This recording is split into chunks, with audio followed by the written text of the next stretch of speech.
Well, ladies and gentlemen, I've got the two individuals. Johnathan is back. Tom is here. You guys probably would have known Tom for a while back. We need to have this conversation. I know this is going to be difficult, but we definitely need to have this conversation right now. All right. Here we go, back again on the other side of the coin. Welcome back to the other side of the coin, ladies and gentlemen. Before we get into the topic, you guys probably would have already known what the topic is about in the title. And obviously, this is premiering right now. We're obviously recording this well ahead, but it is early UK morning. Hope you guys are having a very good day, and hopefully you get something out of this. First of all, Johnathan, my man, welcome back. How you doing? I'm good. There's so much uncertainty going on in the world, and football is now being dragged into it. It's not a great place to be, in my office, at home, everywhere. There's a lot going on. So yeah, let's jump into this topic. Let's try and bring some good conversation to this, and just talk through the topics in a polite way, because there's a lot of mud being thrown on social media. So yeah, let's just open the discussion, really. 100%. And just to all the people out there, I have to say this. I miss Johnathan. I really do. We had such a great time in Dubai and Club World Cup in Abu Dhabi as well. And then it's really good to see him again on the channel. And I know you guys have been buzzing. Yeah, we did a lot of content together, and you guys have been asking for Johnathan to come back. It's a lot of fun, man. I'm glad to be back. It's obviously this important topic, and it's going to be a good debate. Will be other times where we can have a laugh and a good joke and watch some football. But yeah, for now, it's great to be back. And as always, I'll keep it honest. And I'll be as straight as I can. So yeah, I was going to say, I mean, I would have loved to have him on for topics in regards to football in itself, but it is what it is. Tom, you've just notified me, Middlesbrough 1-0 Tottenham. I mean, what's going on there? Middlesbrough doing another madness. We could possibly see content with another outburst later today in the press conference. But Tom, my man, how you doing? I'm good, and I echo what you say, mate. I'd love to be on to talk about football, analyse games. It's what I enjoy doing a lot more. I almost hate the fact that, I'm always brought on for these sorts of pods because I've got a background in this sort of thing. And it's a shame, but you know what? It's always a privilege being on the other side of the coin. I thought I must echo as well, seeing you boys together in Dubai with some of the most wholesome content, Mrs. Daily Vlogs. Johnathan, you've been on there too. Oh my goodness me. The moment that the channel peaked, in my opinion, and it's only ever going to go up. The peaks are going to get higher. So good to see you both. So great to be back on. It can't be so long before I'm on next, I hope. Absolutely. And without further ado, I guess, honestly, just so happy to be on. No, 100%. As you guys know, Tom was featuring a lot previously on the channel. Obviously, life gets busy. He's got a very good job that he needs to concentrate on, and he was obviously studying as well. So hopefully everything is going well from that regards. Tom, look, I had to bring you in because the topic we're going to talk about, ladies and gentlemen, look, we're not going to dwell too much on the whole Russia and Ukraine war, because that in itself is a huge topic, got a lot of history. And I don't want to dwell on that, because that could be a 2-year discussion. We simply don't have that kind of time. What we want to talk about, and the reason why I brought the boys in, because Johnathan, as you know, is very well balanced, and Tom is someone who's been very, very strongly opinionated about this matter on social media, and it's getting a lot of hate. And some of the hate, I don't think is right. And I had to bring him on and talk about this. And I myself, I wasn't comfortable to do this on my own, because I feel like I'm not going to be able to do justice to this topic by covering every angle. That's why I got the boys in here. Ladies and gentlemen, what we're going to talk about is Chelsea Football Club, ownership of Roman Abramovich, and the fact that how much heat Thomas Tuchel, and possibly the players as well outside, is copying due to the events that's happening at the moment in the world outside of football. Let's get straight into this. I'm going to go to Tom first. I'll let Johnathan sort of soak in the information and then come up with his view on it. Tom, in regards to this matter, let's start from the top, okay? Let's talk about Roman Abramovich as the owner of Chelsea Football Club. Lots of hate from media at the moment. The UK government, particular individual, I believe his name is Chris Bryant or something like that. Chris Bryant, MP, yeah, he's Labour MP. particularly targeted Abramovich. I think in general it was a big thing in Parliament. Boris appeared to say that Abramovich had been sanctioned when he hadn't actually been sanctioned. Which led to a kind of back and forth. I don't really want to go into sort of politics of it, but his name has come up obviously as being one of the most prominent oligarchs in the UK or involving the UK. Let's try and understand this, because you boys are in UK, so you're very across what's going on in your day-to-day news. I mean, Roman Abramovich hasn't been able to enter UK for the past couple of years, I believe, if that's right. Like he's been sanctioned from not entering the country. Not exactly. Well, kind of. Because he has Israeli citizenship, he is able to enter the UK, I believe, for 180 days at a time. Then he has to have a break, then another 180 days. I believe, and I don't want to be quoted on this, that his working visa got revoked. I think you're right. It was about 2019 by the British government. But he can come in. He does have access on his Israeli passport. I mean, he's not banned from coming into the UK as such, or at least he wasn't until this started. I still think he is able to come into the UK if he were to want to. But he hasn't, right? He hasn't No, he had. Yeah. I think he did actually about 3 months ago for a Chelsea Holocaust memorial event. He didn't actually go to a game. And he kept the visit quite low key. I don't think sort of anyone really saw him other than at this event / kind of very much inside the club. But again, lots of what we say, I think it's worth saying. I'll say it on behalf of you guys to a degree. I don't know anything. I don't think any of us are kind of in the know on any of this with Abramovich. A lot of this is our opinions. We're not trying to paint it as facts. Yeah. It's just a really sensitive topic. And, I suppose I just don't want to be told I've been saying something as fact when really I know as much as the next guy, No, 100%. 100%. Let's now move on to the next phase of the whole Roman situation. I'll ask Tom again this, and then we'll go to Johnathan. Tom, there's a lot of hate now towards Roman and the ownership of Chelsea Football Club. We've seen in the past, 2 to 3 days ago, Roman was trying to step back from management, give it to the Chelsea Trustee Foundation and their stewardship. Even there's issues around that as well, Tom. Like the Chelsea Trustee Foundation are not completely comfortable to take this particular management because they don't want to be liable for many things. But at the same time, there are certain individuals within the group who doesn't trust the person behind the football ownership that's happening. They're not quite comfortable about Roman's history or the things that happens behind the scenes. As we said, none of us, we're not going to sit here and try and accuse of what Roman's doing, but, we don't know. All I can say, this is what's happening, right?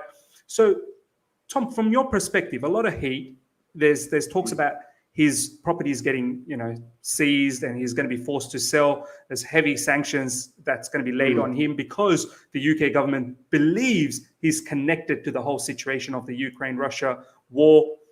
And now it's getting closer and closer. Matt Law has come up with an article literally not that long ago, probably about 4 or 5 hours ago, saying that there's some serious bids now for Chelsea Football Club to be sold. And for the first time, Roman is looking to perhaps selling it. I mean, Tom, I want to ask you, how you feel about the whole situation, and then we can probably get deeper into the notion of things. How do you feel about current status of Chelsea Football Club and the ownership? I think we're in a really, really difficult place as a club. And I think you could kind of tell that at the Carabao Cup final. I was there, Jonathan, I think you were too. You did see Chelsea fans with Ukraine flags, which I think is great. And by the way, that's just my solidarity to certainly people of Ukraine 100%. And the brave Russians as well that are speaking out against the conflict. I think that's extremely brave, and I want the violence to stop and peace to come as soon as possible, as much as the next guy. But, well, not but, on a sort of unrelated, well, not on a related note, I think that as long as this conflict and the resulting things go on with Putin and invading Ukraine, and the past links that have been written by a number of sources, again, some of them refuted, some of them winning in the courts, that Abramovich and Putin are very close, and some sources saying, and I quote, Putin and Abramovich share a relationship like a father and son. I think that these questions of Chelsea and of Abramovich are going to continue until one of two things happen.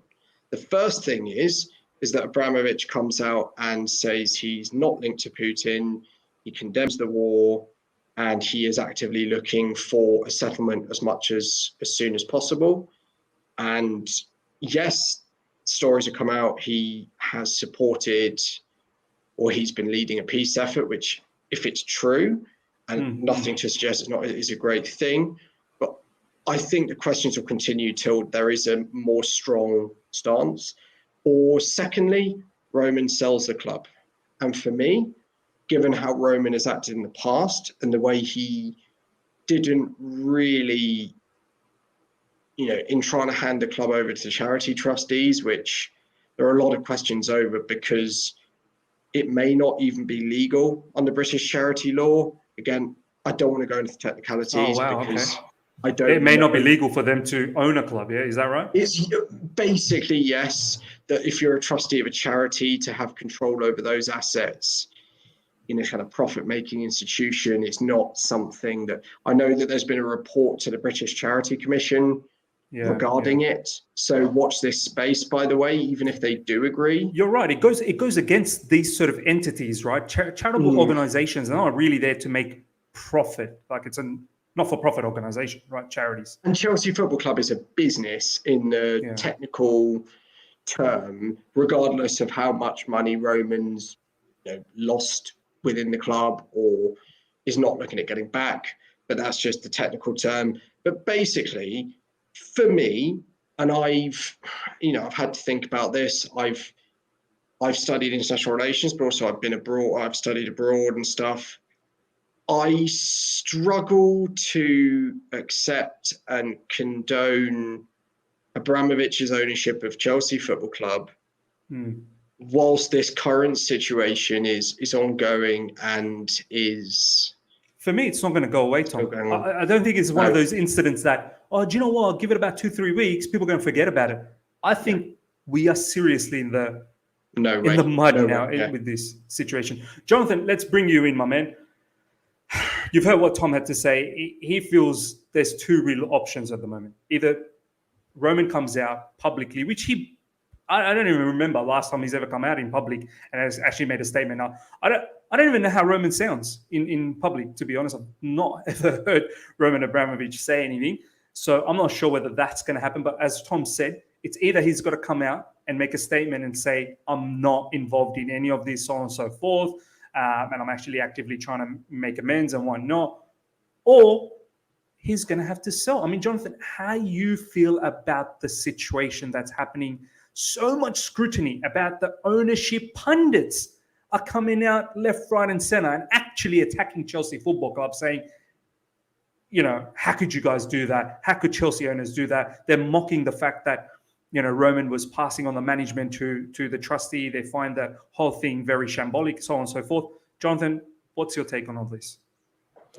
We live in a country where it's just cancel culture, and there is going to be a continued threat to Chelsea. Every press conference is going to be the same. There's going to be constant news articles unless something is done. As you say, there's two options. Either somehow the charity organization, foundation is able to take control, which just look, my background is insurance, just from a legal point of view and insurance point of view. No insurer is really going to let they probably have something called a D&O insurance, directors and officers insurance for that charity that the trustees will be benefit of if they make a poor error or they make a call where they have liability and someone challenges that. It would it would protect themselves, and their personal assets wouldn't be at stake. But in that sense, having an insurance policy that would cover them to run a football club, I can't see any insurer wanting to do it, especially now the light is on Roman Abramovich. So just from an insurance perspective, I think that's one thing that's not really been highlighted in the media that these guys are worried about, because they're worried about their liability. We make a decision, someone's going to come after us. Are we going to be covered? This was the latest report that they're worried about any financial loss because they don't want to be liable. And I think they're not really talking about the insurance part of it. As I say, that's my background, and I don't think any insurer is going to want to extend their liability. So, from that perspective, I don't think it's able to happen with the Charity Commission. Like Tom said, there's been a report to say, is it even legal? Is it possible for someone like a charity to run a football club? It's a foundation. Does it also, conflict their interests? They're here to do good things. Running a football club, is that a bit counteractive? Is that what they were brought in to do? I think Roman calculated this one, which he's normally very good at. He's been very calculated in ever since he's come to England. He doesn't make any statements, keeps himself to himself. You wouldn't see him, you wouldn't hear from him. As you said, no one's really heard his voice hardly. He keeps a very low profile. He does that on purpose because he knows that in Russia, you're on one side of the fence. You're one side of the oligarch fence, which has led to people go to prison, people disappearing, which has been widely reported. This is not, me stating my opinion. It's widely reported that a lot of oligarchs 100%. had So the problems. people Google this stuff. Like, this is not Johnathan making things up. Like, Yeah, a lot of Google oligarchs had problems. Abramovich has stayed on the complete opposite side and gone, look, I'm not going to get involved. I'm going to invest my money abroad, which is smart in buying Chelsea. The assets are abroad. His main money is going abroad. He's kept an arm's distance from Putin. We don't know whether he's connected or if he's not. People think he is. People think they aren't. He's never come out and said. He's never, done anything in the public eye. Behind back doors, maybe. Again, there's reports saying that, he's part of this peace talk with Ukraine through his Jewish heritage and Jewish kind of partnership with Ukraine, the heritage. But there's nothing linking him. But then he's not denouncing it. And like I said, in the UK, with the cancel culture, he either has to come out and denounce it. I completely disagree with Putin, what he's doing. Chelsea made a statement with Ukraine, but that's not from him. Chelsea have made the statement. Well, that happened after, where he passed on it. And I think that, again, was calculated because they realised they probably should have put something in on it on the press release, and they didn't. Or that's the first option. Somehow get the charity to run. Somehow, get around it by denouncing Putin and Russia in the war. Or he has to sell. And I think it's probably going to be the latter, just because people of England and Parliament now want blood.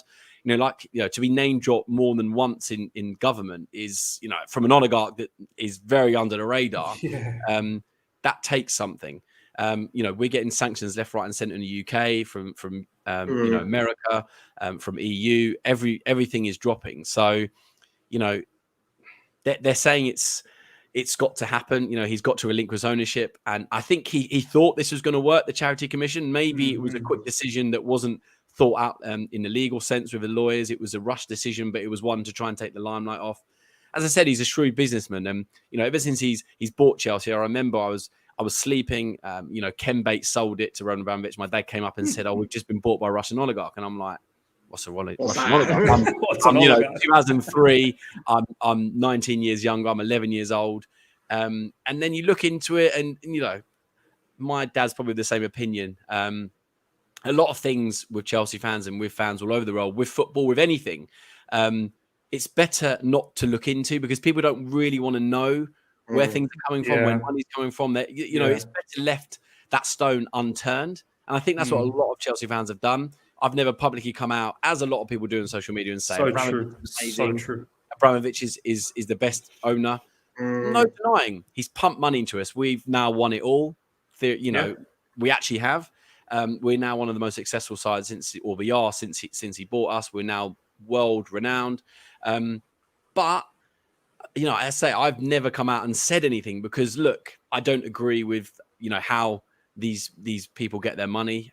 When I say these people, I mean oligarchs. I mean other billionaires. Most billionaires in their life, to get money, you have to do some shady things. Johnathan, let's be honest, and we need to say this, right?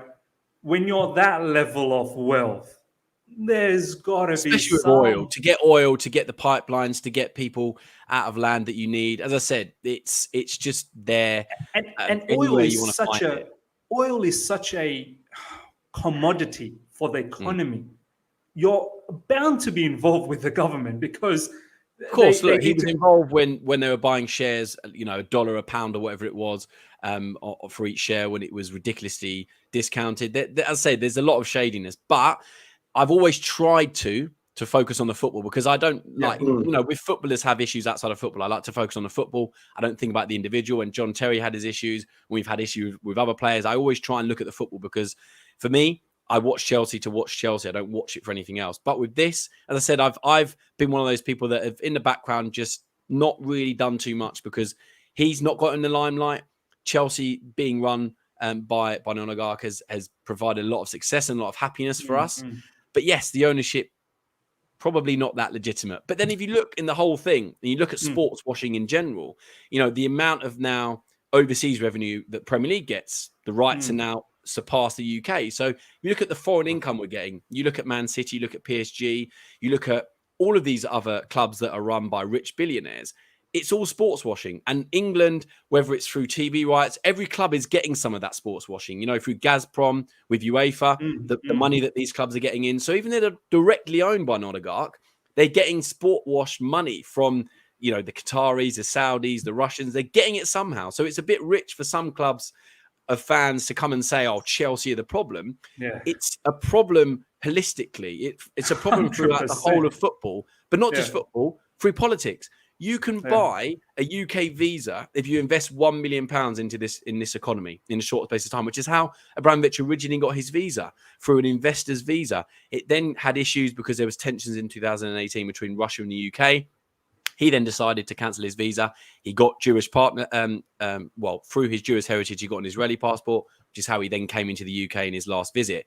He hasn't come back. He hasn't made any statements. He keeps himself out the public eye. He keeps away from Putin and Russia because he knows if I stay away, I stay in my bubble, no one is going to touch me. But now with Russia coming to the forefront of world politics, sanctions coming left, right and center, he's now been dragged into it unwillingly.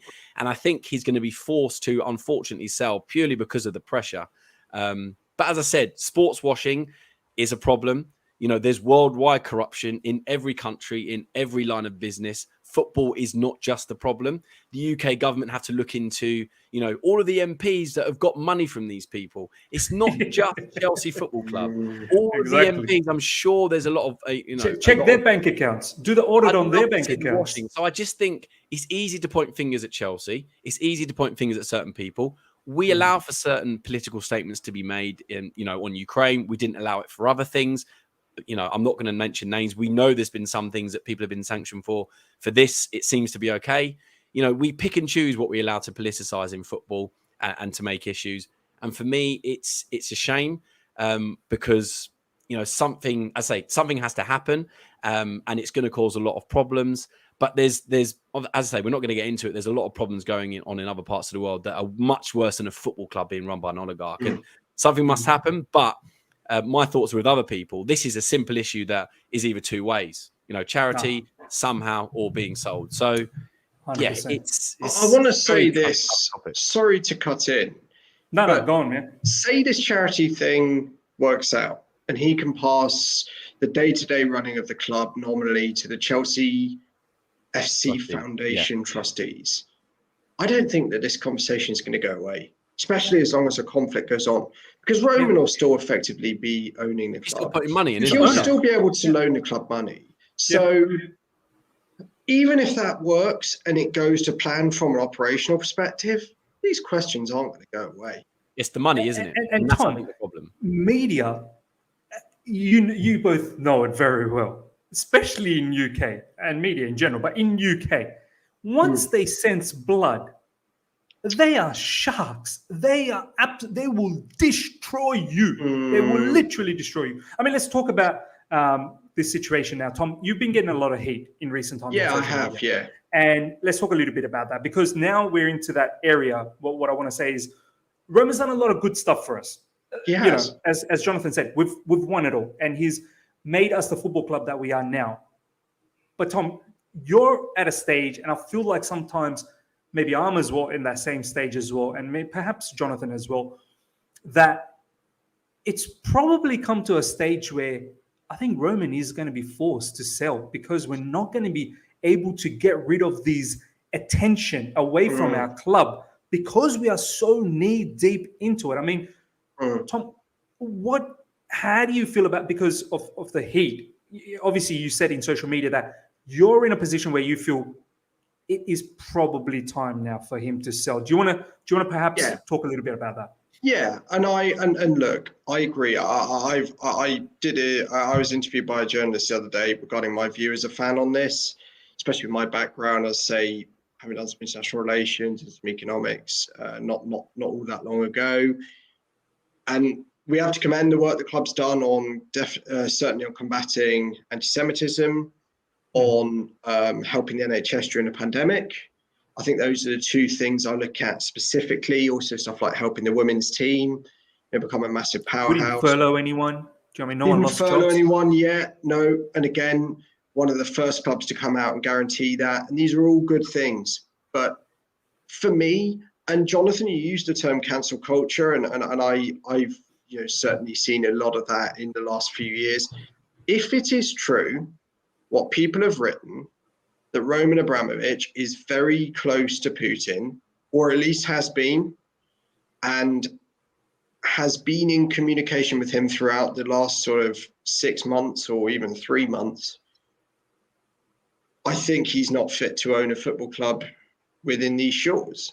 If I were to be completely honest, because we've all seen the scenes of, illegal bombs being dropped on people, and probably more for me for choosing as a football fan. I mean, I'll say the invasion of Crimea happened when I was in 2014, so before I'd studied really any current affairs.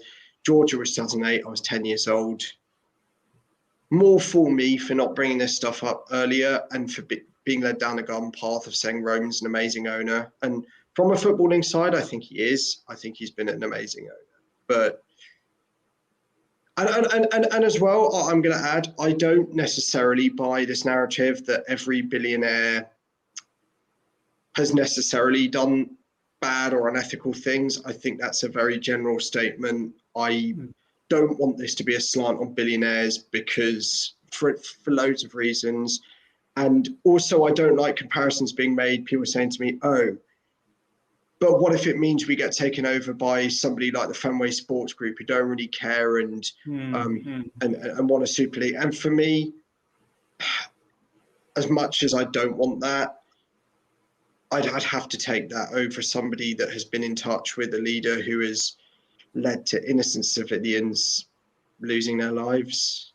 Unfortunately, I just can't condone that. And it's got to a point with me personally where I can't really accept the current state of play, or the current limbo that we've been put in as fans and the club is currently in.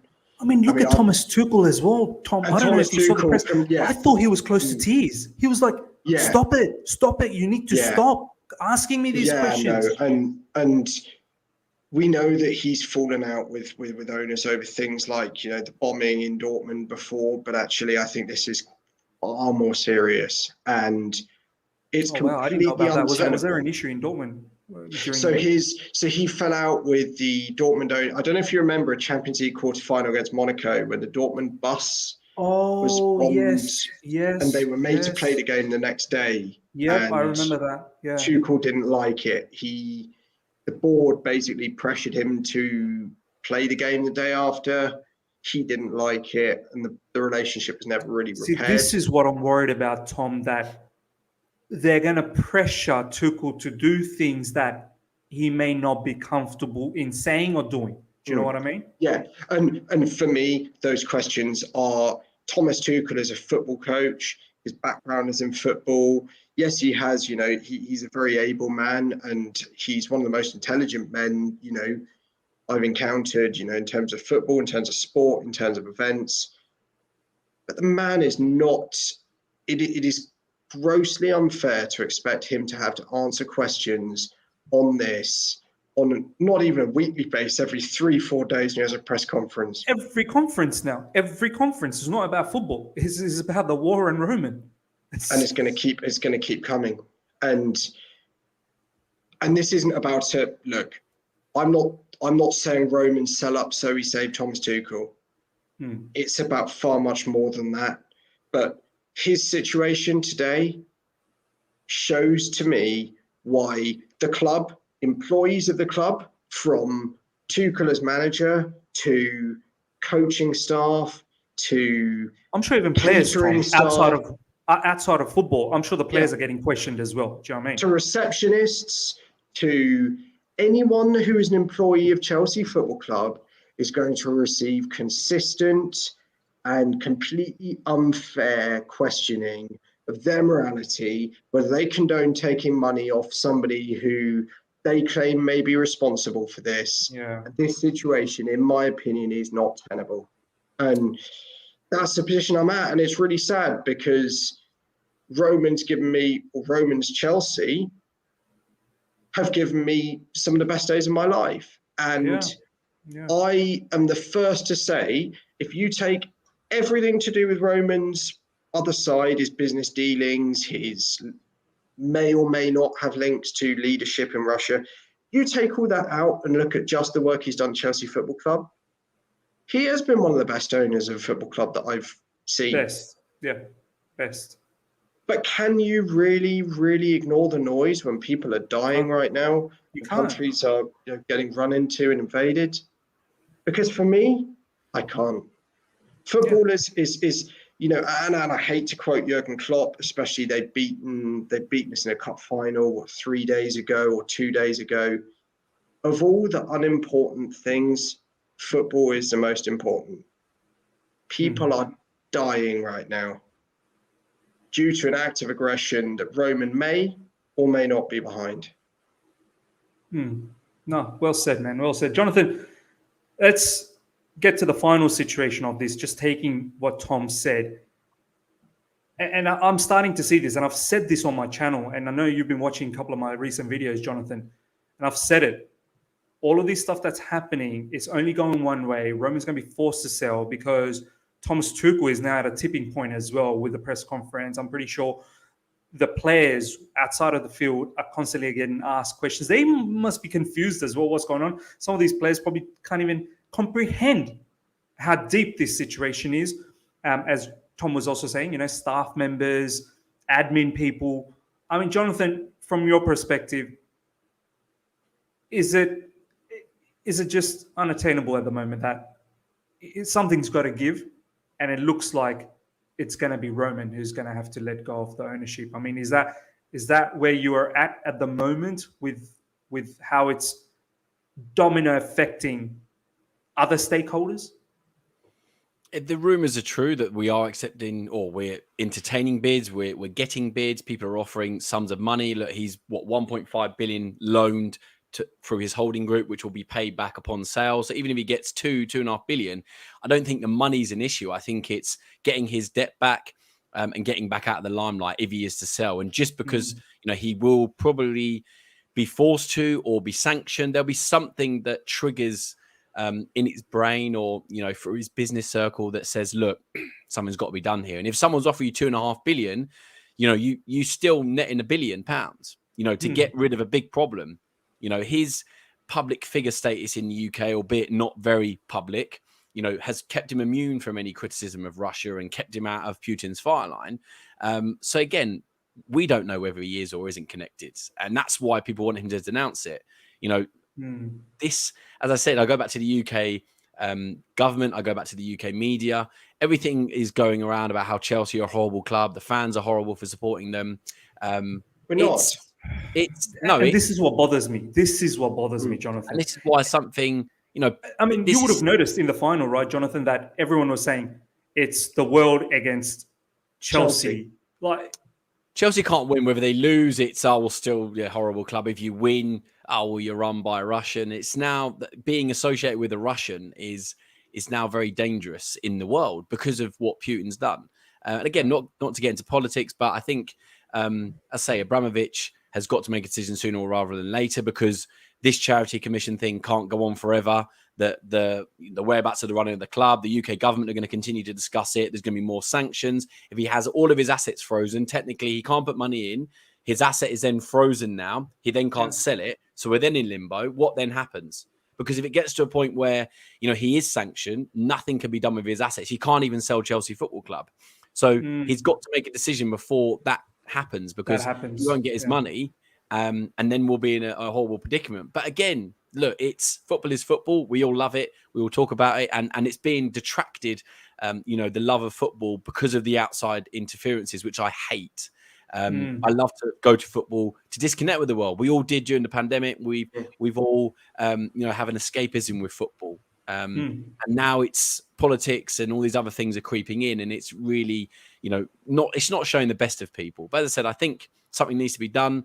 There's sports washing everywhere. It's not just Chelsea, but unfortunately, because it's a Russian that owns us, we're going to be in the limelight.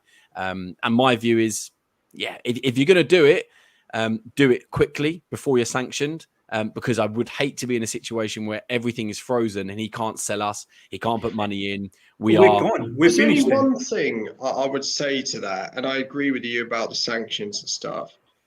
The only thing I'm worried about with that is, and sorry to interrupt, I hate interrupting people. No, go on, man. If we want to sell quickly, I don't want our club being in the hands of somebody who's trying to buy the club at a low rate, knowing that we want to sell quickly and trying to make a quick buck on the football club.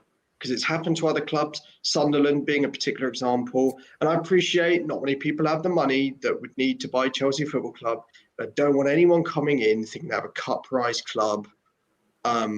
They can basically run into the ground. I get that. I think anyone that's got to buy us or does buy us is going to be rich and probably have enough money to want to lose some. And they're going to buy it probably to run it. I wouldn't say in the same way. You're not going to be running up 1.5 billion in 18 years or 19 years, but you're going to have money to buy us. And obviously you have to go through the directors and officers test with Newcastle. That has now become even more stringent in the UK now. So to get it into or have the authority from the Premier League is going to be even more difficult. So I think it's going to be a lot of a cleaner ownership if it does get bought. And we may be liable to a quick sell. We may be liable to not putting any money in. We may be in a sense where we don't have the same luxuries as we do now. But we've got it's not about that. Yeah, we've got a massive squad which are valuable. We've got assets. If we had to do something, I'm sure with our commercial income now, there's ways of making ourselves a little bit different. We've got to start selling players because of the new loan rule. So I think even if we do get a new owner, there's ways around everything. Where there's a will, there's a way. And I think we would still be able to run, maybe not a higher level, but we've now become so big commercially. Our sponsorships, the fact that we're now be self-sustainable to a degree. We are to a degree self-sustainable. Yes, we lost 150 million last year, but not everyone goes and buys Havertz and Werner and Lukaku and Chilwell and all these other players. We wouldn't do that. But then if you've shown with other clubs, Man City splashed the money, Liverpool have, but they've done it in a stringent way, in a clever way. If we had to run differently, I'm sure we would. But we've been very lucky in the sense that Ronan will just get his check out. If we have to stop hiring and firing and buying and selling, and we have to run in a different way, we're a lot smart. We're going to be a lot smart.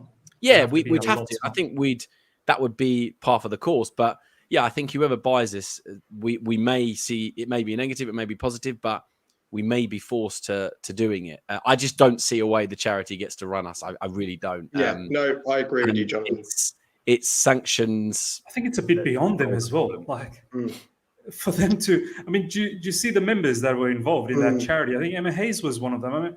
She is. I don't know how much she knows about running a football club financially. Do you know what I mean? I think it's him wanting to basically give it to Bruce Buck, because obviously he's worked with Bruce Buck for so many years. Buck would basically be the acting, managing kind of director / CEO. I think it was a way of him basically saying, let's give it to you, Bruce Buck. Try and get rid of the limelight. It didn't really work. And also, Bruce Buck's close to Roman, but he doesn't obviously have the name recognition. And Roman could essentially run the club whilst being in the name of Bruce Buck. Which I think is another reason why the UK is still thinking, well, you can still have an influence on this. You can still put money into it. And I think it's the money issue. Where are you getting money from? Yeah. It all comes down to the money. It all comes down to whether you can inject the money. Do you know what I mean? Everything in this world is money. And most, or everything in football, everything in sports, we don't know exactly where this money comes from. It's not just Chelsea. But look, as you said, it's not really fair on the fans. It's not really fair on the people of either country that are involved in this right now. But, looking at Tuchel, like you said, repeatedly asked, why can't someone from the club come out, a spokesperson? Why can't someone from the board come out? Why has it got to be from the owner? It's not fair. It's not fair. He is the manager for football. We talk about, I want to know about the injuries because, yes, I know there's important things going on in this world, but when it's a football press conference and we're trying to give a little bit of escapism, a little bit of joy, because everything is that Luton press conference, Jonathan. Did you get to watch it was nothing about Luton. Yeah, it was and nothing. Also a point to be made. Also, if I want, and I'm sure I can speak for both of you or for most people watching, if I want to get the latest news on the conflict and the shocking events in Russia and Ukraine, I wouldn't ask Thomas Tuchel, the manager of Chelsea football manager, who wants to who goes out in a tracksuit every day to coach football. I agree. Why would I want his opinion? Of our club, this is the problem. Someone has got to take that away from him. They're being wholly unfair, in my opinion, from not, someone coming out and facing the media. Granovsky, Buck, one of the other trustees, one of the spokesperson of. How often have you seen Granovskaya or Buck? Never. Did you recognise their voice? You see Marina's voice. I've never heard him. I've never ever heard him. We are trusting this man with the answers. How do we know? How do the club know what he's going to say as well? He could just go off on a tangent. And do you hear what Thomas said last press conference, though, Jonathan? I think it was post the media one. There was the newspaper one where Thomas Tuchel actually opened up, and I don't know whether the club really wanted him to. He was saying, what's happening in Russia and Ukraine, obviously wrong. Like, he was getting into that borderline of talking about Roman and his situation. And I don't think it's fair because sooner or later, Thomas Tuchel could make an error in judgment and say something, and then boom, media's all over him. It's not fair. But also for him, there are legal proceedings, and he will have been briefed, but I'm certain of it, by teams of lawyers before coming out and facing these questions. And he's a football coach. We all want our football on-pitch achievements to be made. What good is it him talking to lawyers about what he can and can't say about an international conflict of which he has no stake in and knows as much as you or I? Yeah. They should say before the press conference starts nothing about anything other than football. And as much as that's difficult because we want to know opinions, people, it's a massive thing right now in the media. But even if you just say 3 questions, we don't want to distract too much from the conflict. We want to focus our efforts on that. But just FYI, there is a football match going on. We'll give you 3 questions to update you, or we'll give a conference of what happens and what is happening. And then we move on. Because right now it's, there are bigger things at stake. But, there is a few things of joy left at the moment. And one of them is football for a lot of people. So, no, 100%, 100%. Ladies and gentlemen, look, at the end of the day, watch this space. I feel we are, my personal opinion, I think we're going to be selling up, but I feel we are a very, very good brand out there. We're a very exclusive brand out there. There's a lot of fans all over the world, not just in UK. I mean, you would have seen in the Club World Cup the amount of fans that came in from world across champions. the world. We are a world team. Only 3 English clubs that have done it. Man United, Liverpool, and Chelsea. I think are the only 3. Yeah, and I've my background's from Bangladesh, and I've gone to Bangladesh. There's a massive fan base from Chelsea. They're everywhere. Chelsea shirts are everywhere, man. Yeah, we've all been on Chelsea Bangladesh. We've all been on their channels. Exactly. And they're all amazing folks. They're all amazing people who know so much about the club, as much as we do.